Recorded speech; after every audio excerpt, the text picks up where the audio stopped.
최고의 은혜 받는 날 되시기 바라겠습니다. 하나님이 우리 인간을 지으셨습니다. 이게 인정돼야만 우리의 신앙생활이 시작이 되게 됩니다. 사람에게 하나님이 필요한 이유가 뭘까요? 소리요리 문답 1문 1답에 보면 뭐라고 밝히고 있냐면, 인간의 제일 되는 목적이 뭐냐 이렇게 질문했는데, 거기에 대한 답이 뭐냐면 하나님의 영광을 위하여 하는 삶이다. 그러면서 하나님을 즐거워하는 것이다. 이게 인간의 제일 되는 목적이 바로 그거예요. 우리 사람이 하나님을 영광되게 하는 삶을 사시기 바라겠습니다. 그러면서 날마다 주님을 즐거워하는 그런 삶을 살아야 됩니다.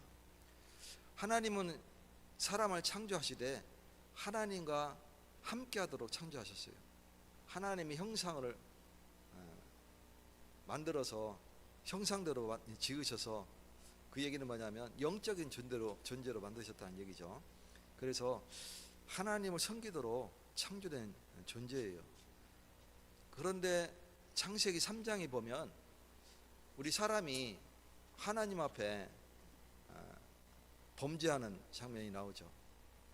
이것은 하나님의 말씀에 불순종했어요. 창세기 2장 17절에 보면 이것을 먹는 날에는 반드시 죽으리라. 근데 그 반드시 죽으리라 한 그 하지 말라는 하나님의 말씀을 어기고 결국은 선악과를 따서 자기도 먹고 남편에게도 주는, 그래서 이게 말씀에 불순종한 죄예요. 로마서 3장 23절에 보면 모든 사람이 죄를 범하였음에 하나님의 영광에 이르지 못하였다. 우리 모든 사람이 다 죄인입니다. 사람 중에 거룩한 사람 아무도 없어요. 저 사람 깨끗한 사람이야. 그 내면에 잘 들여다보면 더럽고 추악한 것이 너무나 많습니다. 저 목사님 굉장히 거룩하시고 굉장히 멋있으시고 의젓하시고 의롭고 그러신 분이야. 안 그렇습니다. 목사님들도 다 똑같습니다. 모든 사람이 죄를 범하였음에 하나님의 영광에 이르지 못하였다. 하나님 앞에 우리가 불려갈 수가 없어요. 하나님 앞에 나아갈 수가 없어요. 그게 사람의 죄입니다. 그래서 죄의 결과는 로마서 6장 23절에 죄의 삭은 사망이다. 우리가 모두가 다 죽은 사람이에요. 지금 육신 이렇게 생각하면서 걸어다니고 막 활동도 하잖아요. 근데 영이 죽었어요. 죽은 영을 가지고 있기 때문에 하나님을 떠난 영이에요. 그렇기 때문에 에덴 동산에서 떠나게 된 겁니다. 하나님을 떠난 영은 죄의 영이에요. 죄를 가지고 있는 것은 하나님 앞에 나아갈 수 없다는 뜻이에요. 그래서 에덴 동산에 떠나간 거예요. 에덴 동산은 하나님과 함께하도록 아담과 하와가 함께하도록 창조된 곳이에요. 그렇기 때문에 하나님과 할 수 없기 때문에, 죄는 하나님과 할 수 없기 때문에 쫓겨난 거예요. 그리고 천사들로 화염검을 들고 지키라고 했잖아요. 왜? 다시 들어올까 봐. 다시 들어와서 생명나무 열매를 따서 먹을까 봐. 그러면서 우리 인간에게 복음을 주셨습니다. 너희를 구원할 메시아를 보내주겠다. 구약 용어죠. 메시아는 히브리어이기 때문에 메시아라고 표현합니다. 헬라어로는 그리스도라고 하죠. 크리스토스. 영어는 크라이스트. 그리고 우리는 비슷하죠. 그리스도. 일본어로는 뭐라고 할까요? 기리시도. 그래서 용어가 어떻게 나가든 그리스도를 뜻합니다. 스페인어로 보면 우리하고 발음이 비슷해요. 그리스도. 그래서 예수도 거기 발음이 예수라고 해요. 똑같이 우리하고 똑같아요. 예수 그리스도. 스페인 언어권 가면, 남미가 다 스페인 언어권인데 거기에 가면 우리가 예수 그리스도 하면 거기 다 알아들어요. 예수는 그리스도 하면 다 똑같이 알아듣고 예수는 그리스도 똑같이 따라해요. 오늘 저와 여러분이 그리스도를 통해서 우리 죄가 용서되어지고 하나님 앞에 나아올 수 있도록 은혜를 입은 줄 믿으시기 바랍니다. 그러면서 예수님께서 오늘 본문에 보면 제자들을 파송하시면서 하신 말씀이 있어요. 파송하시면서 평안하라, 편안하라 이런 말씀이 아니고 뭘 약속하셨냐면 핍박의 현실을 얘기하셨어요. 그게 전도자의 발걸음입니다. 24절부터 보면 제자가 그 선생보다 또는 그 종이 그 상전보다 높지 못한다. 먼저 이렇게 서론을 깔아놓죠. 제자가 스승보다 높지 못하다. 종이 상전보다 높지 못하다. 뭐 얘기하려고 이 얘기를 하시냐면 25절에 보면 제자가 그 선생 같고 종이 그 상전 같으면 족하도다. 집 주인을 바알세불이라 하였거든 하물며 그 집 사람들이랴. 예수님을 바알세불이라고 하면서 막 저주했잖아요. 그죠? 그 얘기는 뭐냐면 그 지역의 우상 숭배의 큰 우상 숭배물이다 이거죠. 귀신의 대빵이다 이거예요. 예수님을 그렇게 표현했어요. 그럴 정도로 욕을 했는데 하물며 그 제자들은 너희들은 어떻게 대하겠느냐. 지금 그거에 대한 마음의 준비를 이야기하시는 거예요. 그러니 제자들을 파송할 때 좋은 현장에 파송하는 게 아니고 그러한 현장에 파송됨을 미리 얘기하시는 거예요. 그런즉 그들을 두려워하지 말라. 감추인 것이 드러나지 않을 것이 없고 숨은 것이 알려지지 않을 것이 없느니라. 오늘 저와 여러분이 복음을 들고 나가는 그 현장에 참 좋은 일만 있으면 얼마나 좋겠습니까? 성령의 역사가 일어나서 막 제자가 일어나고 많은 성도가 주께 돌아오고 이런 일들만 있으면 얼마나 좋겠습니까? 현장은 그렇지 않습니다. 때로는 욕을 먹기도 하고 때로는 물을 뿌림을 당하기도 하고 일제시대 같은 경우는 감옥소에 끌려가서 고난을 당하기도 하고 이랬습니다. 로마 시대 때는 콜로세움에 끌려갔죠. 그러나 동시에 분명히 선언을 하십니다. 24절에 제자가 그 선생보다 종이 그 상전보다 높지 못한다. 이 말씀은 고난의 길을 분명히 말씀하시죠. 그러나 결코 실패의 길이 아님을 분명히 약속하고 있어요. 우리가 고난을 당하지만 고난을 당하는 것이 실패냐? 그렇지 않아요.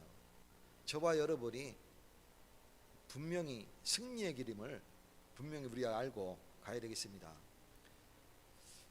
첫 번째로 복음을 핍박하는 자는 반드시 실패합니다. 오늘 26절에 보면 그런즉 그들을 두려워하지 말라. 감추인 것이 드러나지 않을 것이 없고 숨은 것이 알려지지 않을 것이 없느니라. 우리의 걸음을 통해서 그리스도가 드러나게 되고 반드시 승리하게 됩니다. 이게 복음의 능력이에요. 어려움이 오는 거 두려워하지 마시기 바랍니다. 핍박 오는 거 두려워하지 마시기 바랍니다. 제가 젊을 때 동네 자체가 일가구 유교 집안이잖아요. 그래서 제사 안 드리는 거는 그건 상놈의 집이에요. 완전히. 그래서 그런 동네인데 동네가 굉장히 큽니다. 얘기했지만 방앗간이 큰 게 있어서 주변에 다른 동네에서 다 와서 여기 방안을 쳐요. 엄청나게 큰 창고도 여러 동이 있고 방앗간이 큰 게 있는데 지금으로 치면 슈퍼마켓이죠. 그때 당시는 이제 구멍가게인데 세 군데 있었어요. 물론 작은 두 개는 더 있었어요. 미장원 있었어요. 이용원 있었어요. 다 있었어요. 부동산 가게 있었고 그럴 정도로 동네가 굉장히 큰 동네예요. 작은 동네가 아니죠.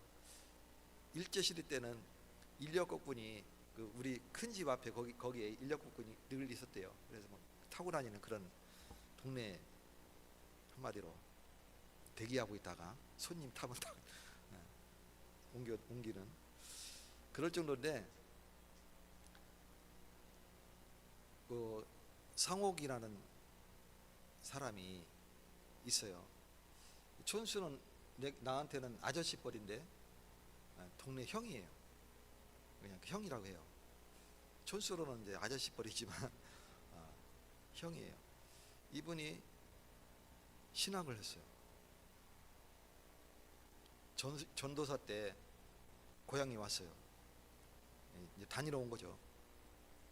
예, 명절 때 온 거죠. 이제 그 아버지가 이제 저한테는 이제 할아버지 뻘이잖아요. 신암 할아버지라고 이렇게 보통 얘기했는데, 차례상을 차리잖아요. 차례상 차리지 말라고 막 소리 지르고 막 그랬어요. 근데 막 차린단 말이에요.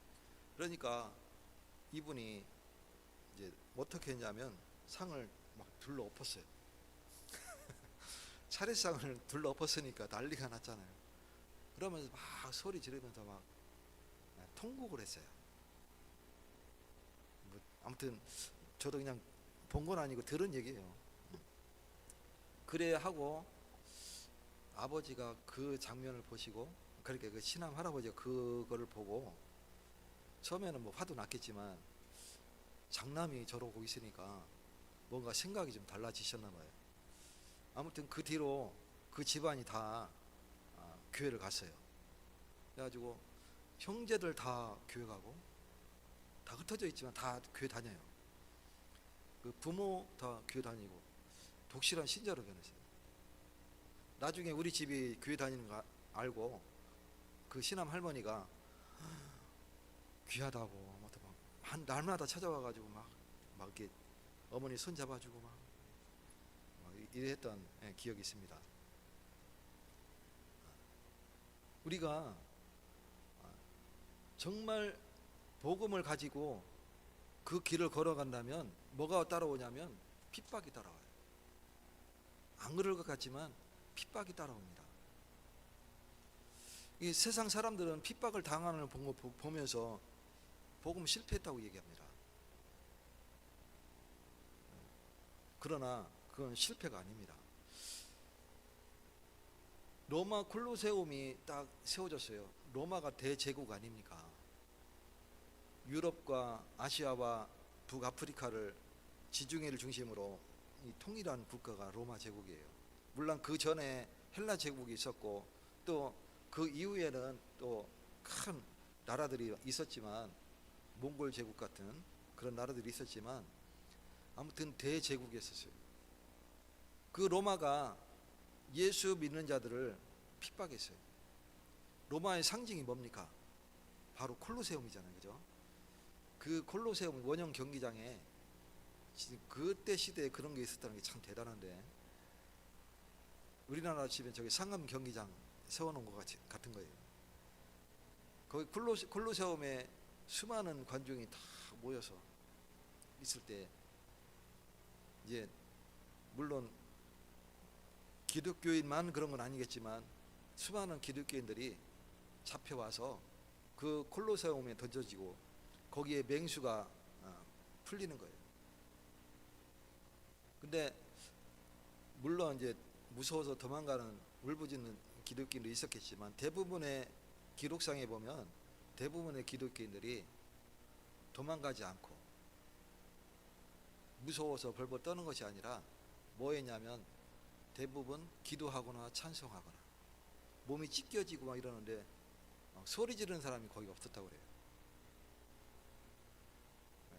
그 가운데서도 찬송하고 또 그 위에서 막 웃으면서 막 손가락질하는 저 사람들을 용서하는 기도를 하고, 그리고 부활의 소망을 가지고 그 사람들은 그냥 이렇게 맹수에게 다 잡혀 먹혔던 그런 기록들이 있어요. 그것을 보면 복음 다 실패자구나 이렇게 할 수 있잖아요. 그러나 AD 313년 콘스탄틴 황제 때에 로마는 복음화되어졌어요. 그 로마가 기독교 국가로 선포된 거예요. 대단하지 않습니까? 이 복음은 실패하지 않습니다. 바리새인들은 예수를 십자가에 못 박았지만 그 십자가 사건으로 인하여 구원의 능력을 완성하는 그런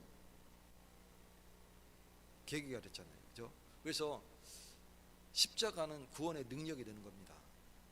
고린도전서 1장 18절에 십자가의 도가 멸망하는 자들에게는 미련한 것이요 구원을 받는 우리에게는 하나님의 능력이라.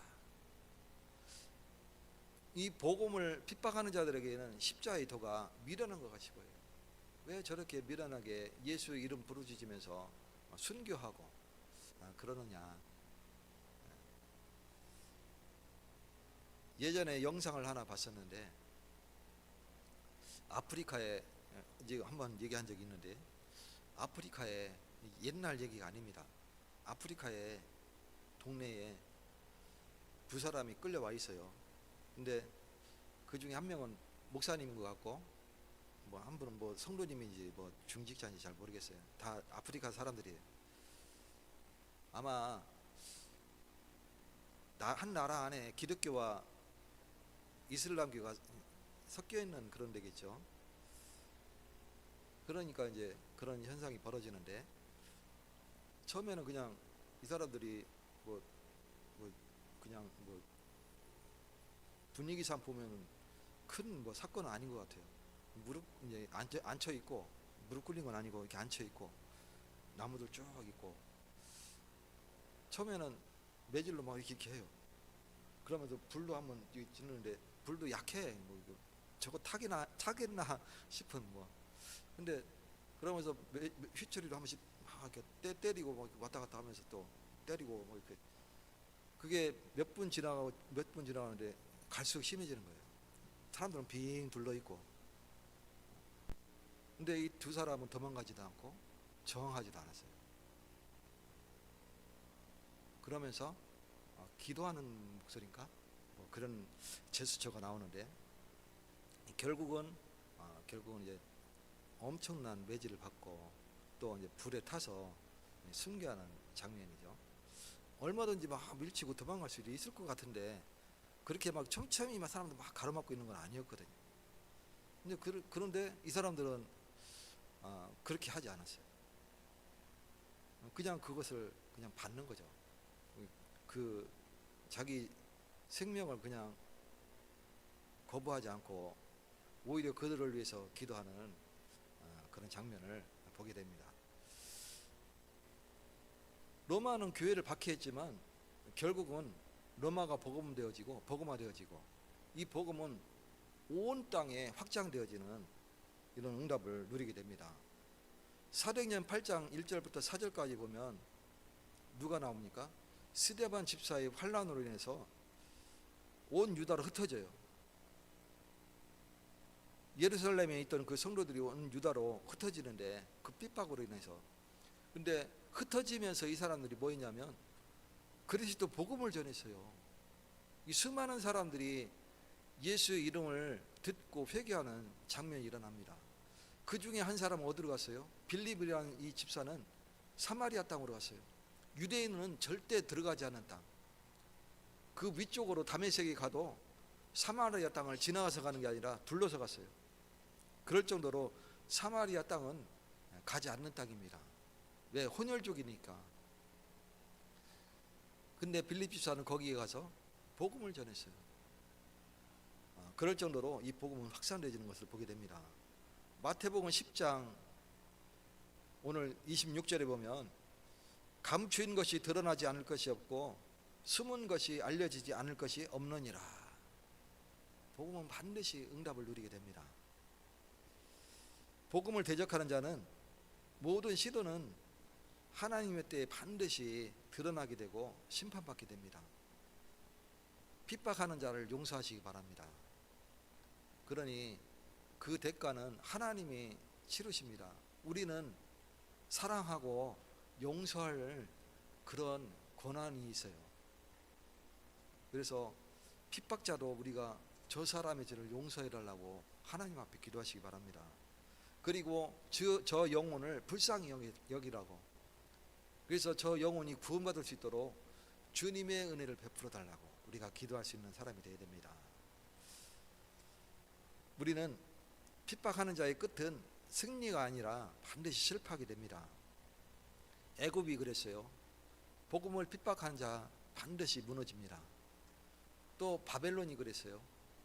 바벨론이 이스라엘을 완전히 무너뜨리고 포로로 끌어갔지만 결국은 바벨론 반드시 망했습니다. 페르시아에게 완전히 쫄딱 망했잖아요, 그죠? 그래서 고레스 칙령으로 인해서 다시 돌아오게 되고 성전을 회복하게 되고 그런 모습들을 보게 됩니다. 하나님은 이방 나라를 쓰셔서라도 복음을 핍박한 자를 반드시 징치하십니다. 갈라디아서 6장 7절에 보면 사람이 무엇으로 심든지 그대로 거두리라. 복음을 핍박하는 자는 그 핍박하는 대로 열매를 거두게 됩니다. 복음을 위하여 선택한 자는 그 선택한 대로 그 열매를 거두게 됩니다. 그래서 복음을 핍박한 자는 반드시 실패의 열매를 거두게 되고 복음을 선택한 자는 반드시 승리의 열매를 거두게 되는 겁니다. 갈라디아서 복음을 대적한 자가 잠깐 이기는 것 같이 보이지만 하나님의 진리 앞에서는 반드시 실패하게 됩니다. 두 번째로, 그러면 복음을 위하여 핍박받는 성도는 어떻게 됩니까? 핍박받지만 승리하게 됩니다. 아까 서론에 얘기했던 그 동네 그 형,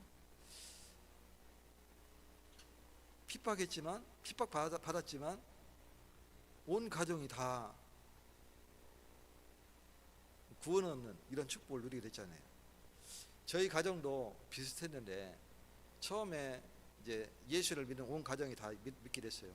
그래서 아버지도 차례 때에 모이면 절을 안 하고 같이 앉아서 저하고 형은 절을 하더라고.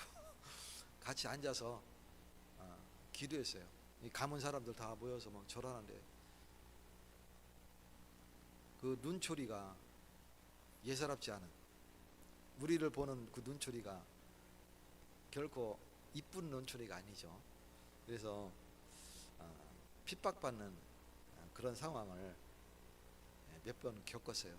그래서 나중에는 아예 그쪽에 가지를 않았어요.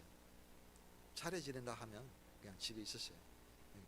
끝날 때쯤 해가지고 가서 같이 음식 먹고 뭐 이렇게 했던 기억이 있습니다. 핍박받지만 결국은 승리하게 됩니다. 그 핍박하던 그 일가 친척 중에 한 가정에 한 사람씩 이렇게 죽게 돌아오는 자가 생기기 시작했어요. 그래서 제 사촌 중에는 이제 3월 8일 날 장로 임직하는 친구도 있고 뭐 그런 가문도 서서히 변화가 되는 응답을 누리게 돼요. 그래서 핍박받지만 기도하는 자의 응답을 하나님이 반드시 들으시고 응답하시는 것을 보게 됩니다. 세상은 핍박을 실패로 정의하지만 예수님은 다르게 말씀하십니다. 뭐라고? 핍박은 패배의 증거가 아니라 참된 제자의 표지다. 주기철 목사가 그와 같았잖아요.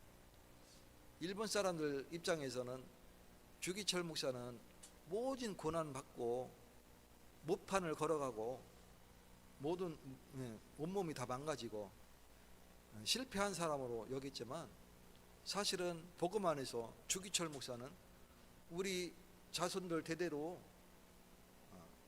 순교자로 영원히 기록되고 있지 않습니까? 승리자입니다. 성도는 마태복음 5장 10절에 보면 의로 말미암아 박해를 받는 자는 복이 있나니 천국이 그들의 것임이라. 저와 여러분이 이미 천국을 소유한 줄 믿으시기 바랍니다. 그래서 천국 백성이라고 우리가 당당히 얘기할 수 있는 겁니다. 성도는 당장은 약해 보이고 또 세상에서 밀려나는 것 같이 보입니다. 그러나 승리자입니다. 저와 여러분이 승리자입니다. 로마 콜로세움에서 많은 사람들이, 수많은 기독교인들이 거기서 순교했지만 그들은 승리자입니다. 주기철 목사, 손양원 목사 이런 분들이 일제 감옥에서 모든 고난을 당했지만 승리자입니다. 왜냐하면 우리의 승리는 그 상황이 아니라 그리스도의 승리에 근거하기 때문에 그렇습니다. 예수님이 십자가에서 승리하셨어요. 저와 여러분이 승리자입니다. 주님이 함께 하시기 때문에 그렇습니다. 요한복음 16장 33절에 보면 세상에서는 너희가 환난을 당하나 담대하라 내가 세상을 이기었노라. 주님이 저와 여러분과 함께 하십니다. 성도는 핍박 속에서도 믿음을 잃지 않고 또 복음을 붙들면서 주님의 길을 따라갈 때에 이미 승리의 대 아래 서 있는 것을 보게 됩니다. 우리가 걸어가는 길이 평탄하면 얼마나 좋겠습니까? 그러나 굴곡진 길이에요. 오르락내리락. 어려움이 오고 때로는 기쁨과 슬픔도 오게 되고 그러한 굴곡진 길을 걸어가게 됩니다.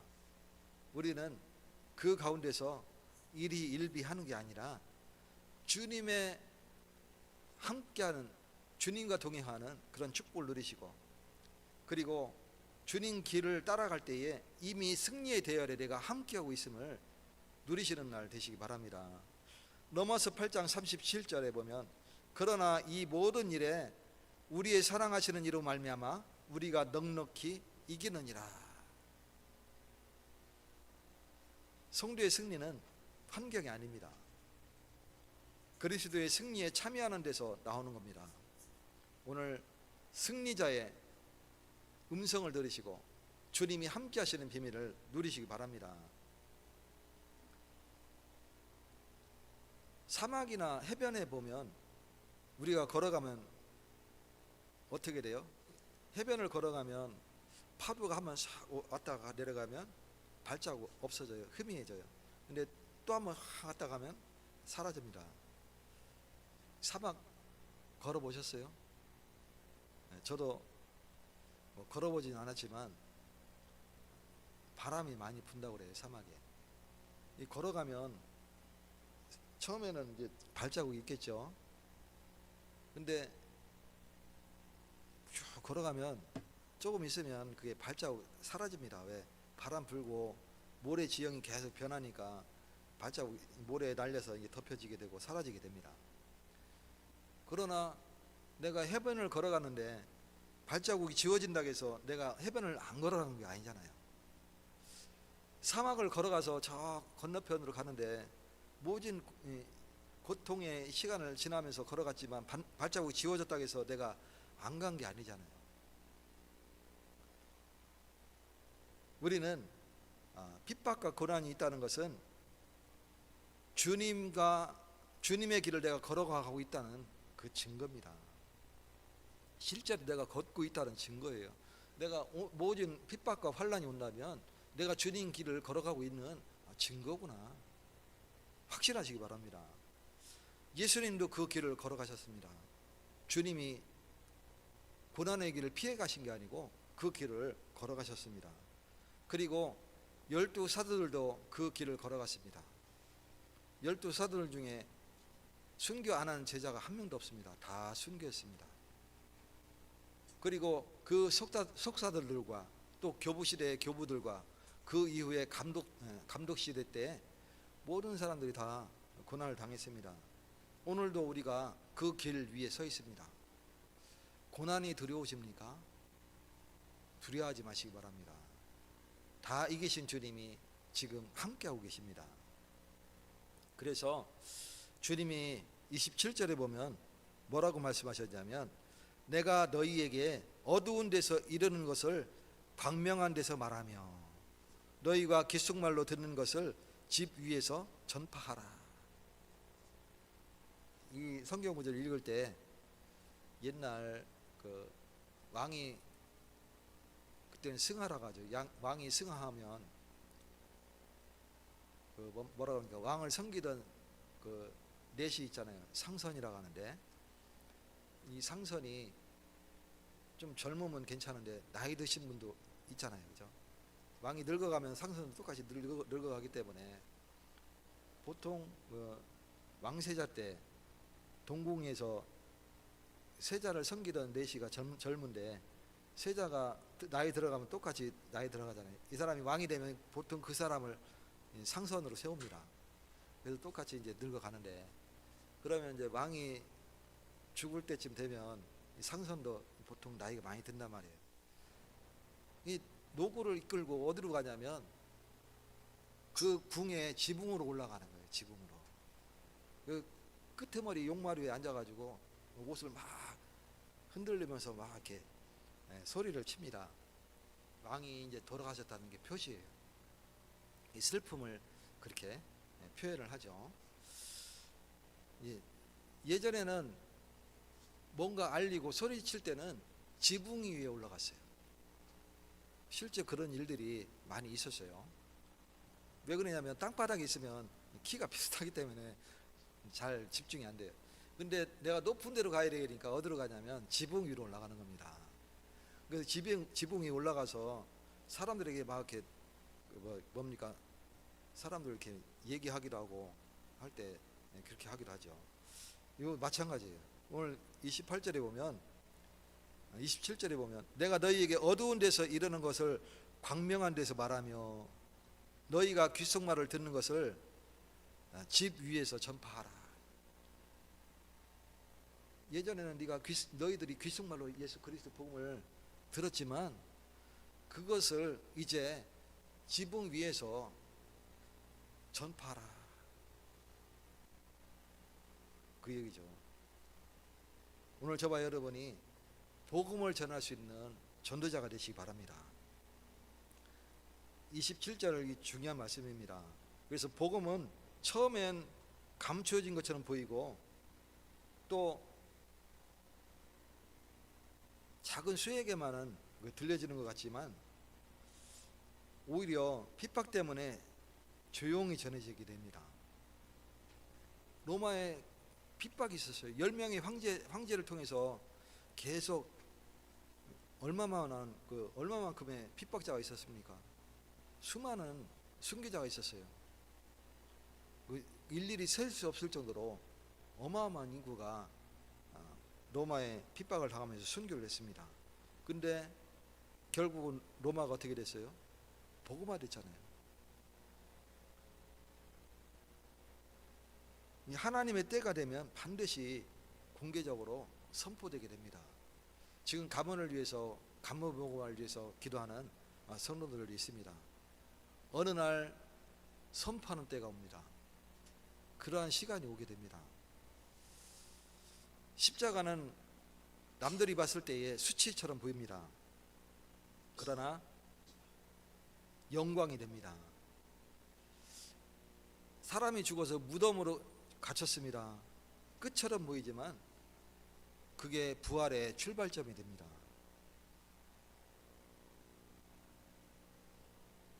그래서 숨어서 전한 복음은 열방을 향한 선포가 되게 되는 겁니다. 처음엔 내가 숨어서 전했는데 그것이 열방을 향한 선포가 되는 그런 응답을 누려가게 됩니다. 마태복음 28장 19절에 보면 그러므로 너희는 가서 모든 민족을 제자로 삼아 아버지와 아들과 성령의 이름으로 세례를 베풀고 내가 너희에게 분부한 모든 것을 가르쳐 지키게 하라. 볼지어다 내가 세상 끝날까지 항상 함께 있으리라. 성도는 결국 어둠이 아닌 빛 가운데서 두려움이 아닌 담대함으로 침묵이 아닌 선포로 복음을 증거하게 됩니다. 오늘 힘을 얻으시는 날 되시기 바랍니다. 사도행전 4장 20절에 그 무식하고 성급이 화급했던 그 베드로, 예수님을 부인하고 막 심지어는 예수님을 저주하면서까지 막 도망갔던, 무서워서 도망갔던 그 베드로, 그 베드로가 담대히 선포합니다. 천하 사람 중에 구원을 이룰 만한 다른 이름을 우리에게 주신 일이 없다. 지금 예수 이름으로 벌떡 일어난 안진뱅이가 옆에 증인으로 서 있잖아요.